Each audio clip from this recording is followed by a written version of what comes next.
Brexit did not cause the £122 billion sterling hole in Philip Hammond's autumn budget. He claims it did, but it certainly did not. Now, Gideon Osborne created more debt than every other Labour administration in history. To put this into perspective, he borrowed £430 billion in his first 3 years as Chancellor.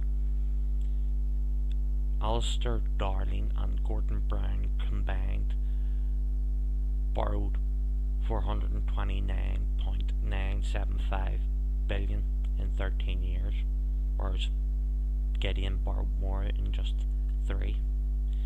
And he inherited a state debt of £960 billion. He left it at 1.6 trillion. State debt grows by £5,170 per second. It is now 1.782 trillion and growing. Also, the Office of Budget Responsibility is behaving rather irresponsibly, as is the Institute for Fiscal Studies, by saying Brexit will cost Britain £58 billion. However, it should be pointed out that Gideon Osborne raised spending by £65 billion,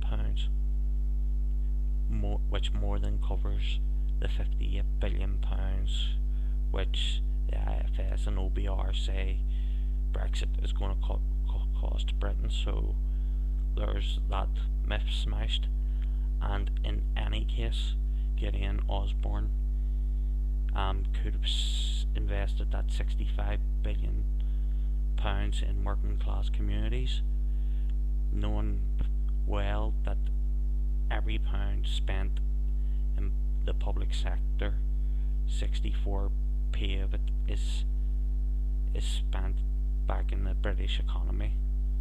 So he ignored that advice at the time, and this is the consequence of it. So Philip Hammond, the OBR and the IFS trying to blame Brexit for Britain's economic woes is simply false. Philip Hammond is merely trying to cover up for his own party's economic incompetence, and the OBR and IFS are trying to cover up for their wildly inaccurate predictions of the past.